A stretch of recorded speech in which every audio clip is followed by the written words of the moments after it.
कभी सोचा है एक बर्फ का टुकड़ा जो तब बना था जब ना पिरामिड थे, ना पहिया, ना सभ्यता, वो एक रात आया और उसने दुनिया के सबसे बड़े जहाज को तोड़ डाला। ये सिर्फ हादसा नहीं था, ये 10,000 साल पुरानी प्राकृतिक की चेतावनी थी, इंसान के घमंड को तोड़ने वाली। यह कहानी उस हिमखंड की है जो चुप था मगर बहुत कुछ कहता था। 10,000 साल पहले हेलोकेन युग की शुरुआत, जब आइस एज ने धीमे धीमे धरती से विदाई ली। ग्रीनलैंड, कनाडा, अंटार्कटिक सब बर्फ़ के महासागर थे। बर्फ़ की हर परत एक इतिहास थी और एक जगह एक विशेष टुकड़ा जमा हो रहा था, दब रहा था, सहन कर रहा था। वो हिमखंड जो एक दिन टाइटैनिक को रोकेगा। जब वो बर्फ़ गिर रही थी उस समय ना महाभारत लिखा गया था, ना हड़प्पा था, ना यूनान बना था। इंसान गुफाओं में शिकार करता रहता और प्राकृतिक चुपचाप अपनी हथियार बना रही थी। 1999 में वैज्ञानिक ने पहली बार यह खोजने की कोशिश की वो हिमखंड टाइटैनिक से टकराया कैसे और वो बना कब। आइसी कोर सैंपलिंग में हर परत एक वर्ष दर्शाती है, ठीक वैसे जैसे किसी वृक्ष की अंगूठी होती है।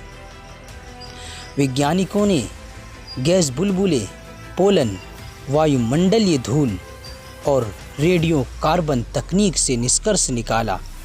टाइटैनिक को डुबोने वाला आइसबर्ग 10,000 साल पुराना था, यानी वो एक ऐसा जीवाश्म था जो समुद्र में तैर रहा था।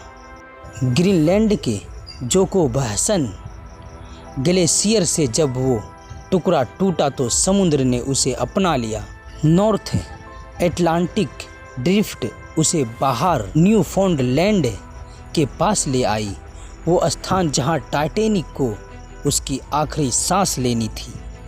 समुद्र में वो बर्फ़ सिर्फ एक टुकड़ा नहीं था, वो प्राकृतिक इतिहास का प्रतिनिधित्व था जो एक ऐसे युग से आया था जब इंसान पृथ्वी पर मौजूद ही नहीं था।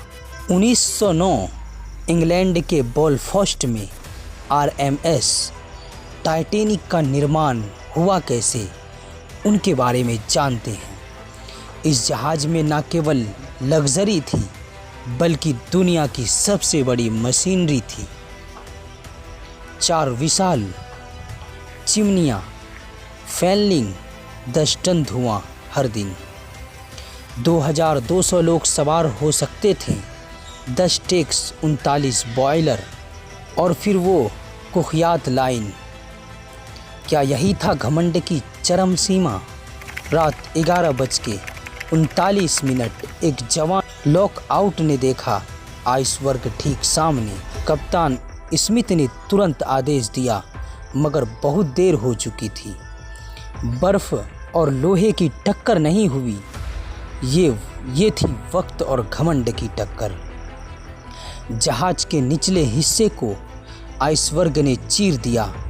5 वाटर टाइट डिब्बे टूटे। टाइटैनिक की किस्मत सील हो गई।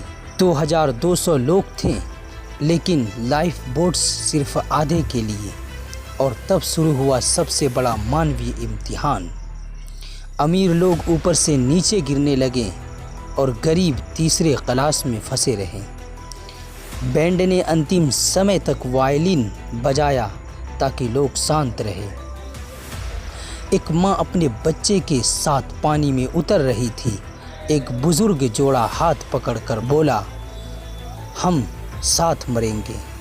ये सिर्फ हादसा नहीं था, ये इंसान की आत्मा का परीक्षा था। टाइटैनिक के मलबे में ना सिर्फ लोहे के टुकड़े थे बल्कि इंसानी घमंड के अवशेष भी हैं। एक हिमखंड जो 10,000 साल चुप रहा, उसने एक रात बोलना चुना और कहा, अगर तुम प्राकृतिक का सम्मान नहीं करते तो तुम उस दिन बेमौत नहीं मर सकते थे। यह कहानी आज भी जिंदा है, हर समुद्र की लहरों में, हर हिमखंड की चुप्पी में, क्योंकि प्रकृति कभी नहीं भूलती